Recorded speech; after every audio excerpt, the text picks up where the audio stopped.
मैं हूं चित्रंजन कुमार और आप देख रहे हैं जनहित संदेश और पब्लिक संदेश। दोस्तों, अभी हमारे बीच में समता मूलक संग्राम दल के प्रदेश प्रवक्ता आदेश कुमार चतुर्वेदी जी हैं, जो अपनी बेबाकी के लिए जाने जाते हैं। बिहार में अभी जितने जगहों पर एट्रोसिटीज़ होते हैं, जितने जगह पर दलितों के साथ मारपीट उत्पीड़न जो होती है, उन तमाम जगहों पर जा कर के और अपने बातों के द्वारा सरकार को झुकाने का काम करते हैं, सरकार को अपनी बात मनवाने का काम करते हैं। अभी हमारे बीच में हैं और हम इनसे कुछ मुद्दों पर बात करने का कोशिश करेंगे, जिसमें शामिल है, आप सभी को शायद पता होगा कि 8 दिसंबर को ये चंद्रशेखर आज़ाद रावण जी, जो नगीना से सांसद हैं यूपी में, उनका आगमन हो रहा है। आदेश जी, सबसे पहले तो हमारे चैनल में आपका बहुत बहुत स्वागत है। बहुत बहुत धन्यवाद और आपके तमाम श्रोता को भी जय भीम करता हूँ। कैसा लग रहा है? आपके प्रतिद्वंदी कहेंगे या फिर क्या कहेंगे, चंद्रशेखर आज़ाद जी आ रहे हैं बिहार में 10 तारीख को पटना में? देखिए, हमारे प्रतिद्वंदी कैसे हो सकते हैं? उनकी राजनीतिक जो पृष्ठभूमि है उत्तर प्रदेश है और हमारा जो लड़ाई है बिहार के मुख्यमंत्री की लड़ाई है।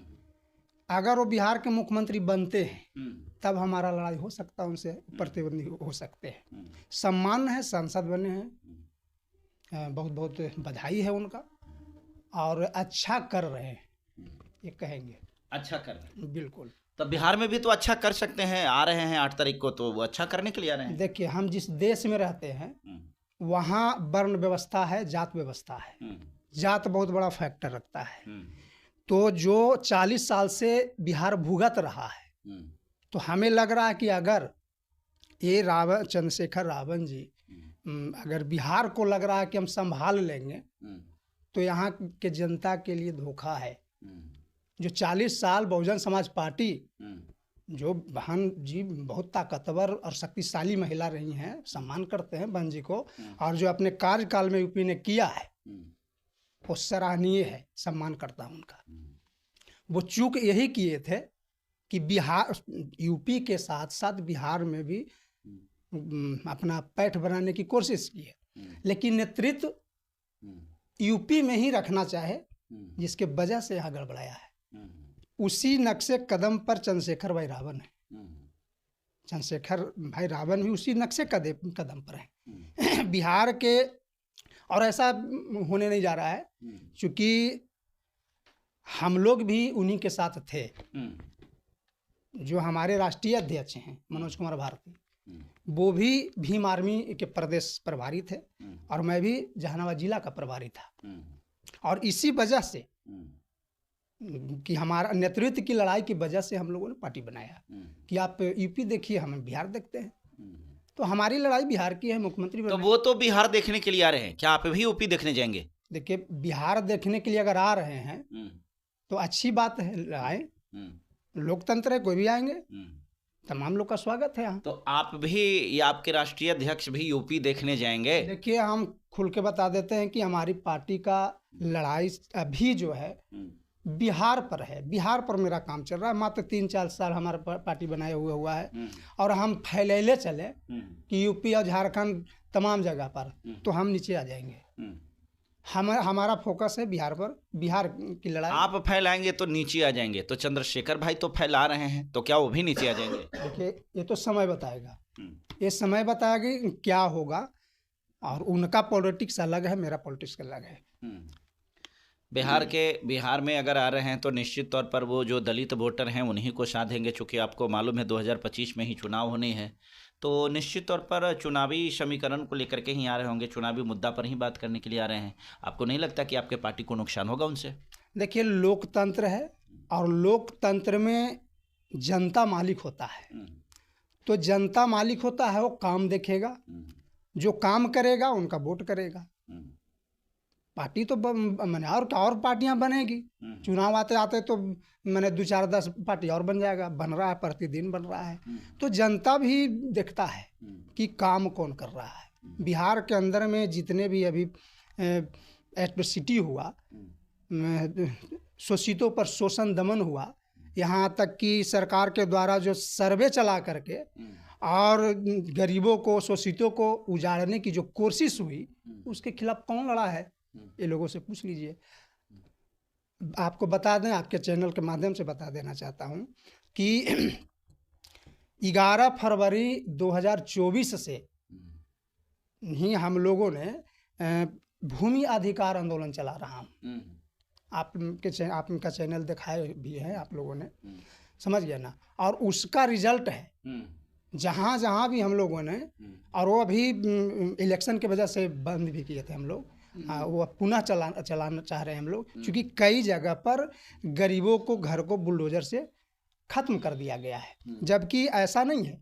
सरकार में या संविधान में ये प्रावधान है कि कोई भी शोषित है, गरीब है, भूमिहीन है, तो उसको बिना स्थापित किए हुए आप विस्थापित नहीं कर सकते हैं। लेकिन कुछ गुंडों के इशारा पर, भूमाफिया के इशारा पर, दबंगों के इशारा पर कई जगह पर जो है गरीबों के घर पर बुलडोजर चला करके उजाड़ दिया गया। इसके खिलाफ सोशल मीडिया पर आप देख लीजिए कौन लड़ा है, तो एक ही पार्टी दिखाई देगा, समता मूलक संग्राम दल। तो जनता मालिक है, और ये हम नहीं कहेंगे कि वोट कौन किसका देगा, कौन देगा, जनता समझेगा, काम जो दिखेगा उसका मिलेगा। तो आप किस आधार पर वोट, किस आधार पर मांगेंगे? देखिए, हम तो पहले ही बताए कि बिहार के जो शोषित वंचित लोग हैं, उनका जन समस्या पर, चाहे हत्या हो, बलात्कार हो या किसी तरह का मामला, सड़क पर सबसे पहले और दमदार तरीका से, संवैधानिक ढंग से समता मूलक संग्राम दल ही आता है। अब आप संवैधानिक ढंग की बात कर रहे हैं तो थोड़ा सा हमको याद आ रहा है, मसौढ़ी में जो नीमा कांड हुआ था, नीमा में जो दलित बच्ची की जो बलात्कार की घटना हुई थी, तो उसमें आपने भी ये बात को बोला था कि उन बलात्कारियों को गोली मार दो, उन बलात्कारियों को हम 24 घंटा के अंदर में ये करेंगे वो करेंगे। तो क्या ये संवैधानिक था? बिल्कुल संवैधानिक तो नहीं कहेंगे, लेकिन वो हम लोगों ने आक्रोश मार्च निकाला था, ठीक है। और कब निकाला? एक मासूम बच्ची के साथ बलात्कार होता है, बगल में थाना है, पुलिस है, सारा चीज है, और उसको 15 दिन के बाद भी गिरफ्तारी नहीं होता है। पता है, वो बच्ची 13 साल की थी, मासूम बच्ची थी, और उस बलात्कारी को छोड़ दिया गया था थाना से पकड़ के। नहीं, थाना से पकड़ कर नहीं, मैंने खुला छोड़ दिया गया, उस पर दबाव नहीं दिया गया, गिरफ्तार नहीं किया। तो हम लोगों ने आक्रोश मार्च में उस बात को बोला था, मैं स्वीकारता हूँ। और मैं बता देता हूँ कि अगर बिहार के अंदर में इस तरह के घटना होता है और प्रशासन चुप रहता है, यहाँ की सरकार चुप रहता है, समता मूलक संग्राम दल नहीं चुप रहेगा। आपके चैनल के माध्यम से बता देता हूँ, मैंने अल्टीमेटम दिया था, अल्टीमेटम देने के वजह से आज जो है ना इश्तिहार चिपकाया गया। उसका क्या नतीजा क्या निकला?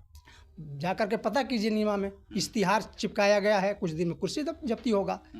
ये हम लोगों ने स्वीकारते हैं। एक हाथ में अगर बाबा साहेब का संविधान है, तो उस संविधान को बचाने के लिए एक हाथ में तलवार भी उठाने के लिए तैयार हैं हम लोग। मैंने तलवार से भी लड़ाई लड़ी, बिल्कुल लड़ेंगे। कोई संविधान के छेड़ के दिखा दे, संविधान ही तो आधार है हमारा जीने का, और उसको कोई छेड़ करके दिखा देगा तो जिंदा कहला रहेगा। आमने सामने की होगी लड़ाई। 2025 पर हम आते हैं। 2025 में जो होना है, चुनाव जो होनी है, उस 2025 के चुनाव में आप लोगों की तैयारी क्या है? क्या होने वाला कुछ होगा? बिल्कुल, बिहार विधानसभा का चुनाव जो है 2025 में, वो पूरे सीट पर हमारी तैयारी चल रही है। 243 सीट पर जो है हम लोग ने तैयारी कर रखा है, और भी तैयारी लगातार चल रहा है इसका। तो आप भी करें कि 243 सीटों पर चल रही है, चंद्रशेखर जी भी 243 पर लड़ेंगे, बहुजन समाज पार्टी भी 243 पर लड़ेंगे, और आप लोग तीनों जो हैं उसी दलित वोट का इंतजार करते, दलित वोट पर निर्भर करते हैं। तो आपको नहीं लगता कि सब वोट इधर उधर होकर के गड़बड़ा जाएगा? बिल्कुल बता देता हूँ कि हम लोग सिर्फ दलित वोट पर नहीं है। हमारी लड़ाई सिर्फ दलितों के लिए नहीं है, ये दिखता है। हमने पहले ही बताया कि बिहार में तमाम तरह के जो जन समस्या है, शोषितों पर, वंचितों पर, गरीबों पर और दलितों पर का बुलडोजर चलाया जा रहा था, खाली दलित के घर पर चलाया जा रहा है। जो गैर मजरूआ जमीन में बसा हुआ है वो चाहे कोई जात हो, उस सब पर चलाया जा रहा है ना। तो हम तो सबकी लड़ाई लड़ रहे हैं। हमारी लड़ाई तमाम शोषितों को, भूमिहीनों को, गरीबों के लिए है। हम तो हमारा दलित खाली वोट देगा ऐसा नहीं है, सबका वोट सबका पड़ेगा। आप बीते चुनाव देखे होंगे, लोकसभा जहानाबाद का चुनाव हुआ, हमारे पास धन का अभाव, हमारे पास जन का अभाव, बहुत बढ़िया मैंने कहिए कि फेमस चेहरा नहीं था, काफ़ी अभाव के में हमने चुनाव लड़ा है। उसका नतीजा आपको पता होगा, पता होगा कि हम लोग मोटरसाइकिल से जनसंपर्क कर करके, प्रचार कर करके उसका नतीजा बताएं। यहाँ के विधायक रह चुके जहानाबाद के, वो पीछे हमसे हैं, चौथा स्थान पर हमने रहा लोकसभा में, और 17,000 वोट दिया। कौन दिया है? चमार खाली दिया है? ये तो जनरल सीट है ना, जनरल चुनाव है। तो यहाँ पर तो वोट सब दिया ना, 17,000 मायने रखता है वोट ना। तो ये वोट कौन दिया? तमाम शोषितों ने दिया, जिसके लिए हमने लड़ा है, जिसके लिए रात दिन हम खड़ी हैं। वो तमाम शोषितों का धन्यवाद देते हैं, तमाम मतदानकर्ताओं को। हमारी लड़ाई है। बहुत बहुत धन्यवाद। ये थे आदेश कुमार चतुर्वेदी जी, जो समतामूलक संग्राम दल के प्रदेश प्रवक्ता हैं। आपका इस पर क्या प्रतिक्रिया है? आप अपनी प्रतिक्रिया जरूर दीजिए। मिलते हैं अगले वीडियो में, तब तक के लिए धन्यवाद।